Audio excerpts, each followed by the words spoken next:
buktikan saya bahwa goib itu atau sihir itu real ada. Oh, saya bukan tukang sihir, gimana saya membuktikan?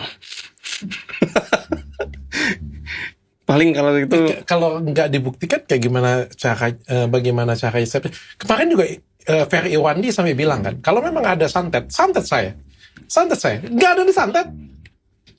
ya.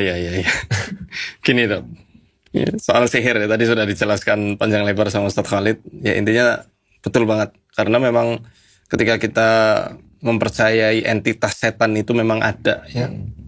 Kita lihat dalam Al-Quran itu ketika setan disebut dengan alif lam ta'rif, ismul ma'rifah dalam bahasa Arab ya.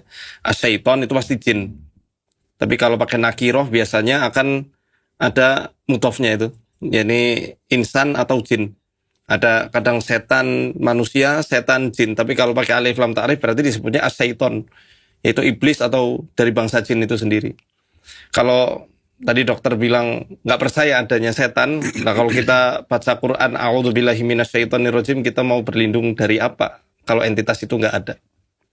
Ketika kita diajarkan sama Allah dan Rasulnya, bahkan Allah menurunkan mu'awwidhatain, Al-Falaq dan An-Nas, di ayat keempat surat Al-Falaq itu kan ada ibaratnya apa ya, tuntunan dari Allah, kayak Allah itu lagi nuntun hamba-hambanya, ayolah hambaku, berlindunglah kamu dari keburukan tukang sihir ketika dia menghembuskan mantra-mantranya pada buhul-buhul, pada tali simpul.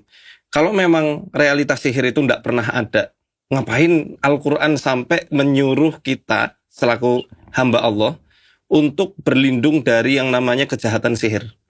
Toh nggak ada dampaknya. Oke. Paham ya? Ngapain Allah nurunkan surat Al-Falaq? Oke. Berarti ketika Allah mengabarkan bahwa sihir ini bukan hanya sekedar dongeng, bukan untuk membantah klaimnya para orang-orang jahili atau orang-orang musyrik, berarti itu adalah sebuah ajaran yang langgeng. Sampai akhir zaman nanti akan selalu ada.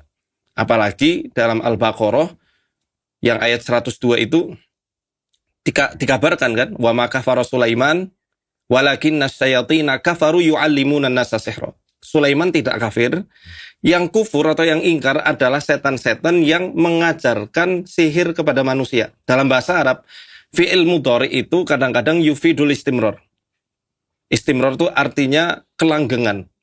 Jadi selalu konsisten, selalu ada. Bukan hanya di awal era Nabi saja, bukan hanya di era para Rasul itu masih hidup, tapi sampai akhir zaman setan-setan akan selalu mengajarkan ilmu-ilmu sihir kepada para kekasih-kekasihnya, teman-temannya itu. Oke. Dan itu akan selalu langgeng, selalu ada. Dan sorry, tukang santet tuh nggak butuh validasi. Gimana bisa tukang rampok kemudian dia ngaku dirinya perampok? Ya dimasa, dihabisi orang.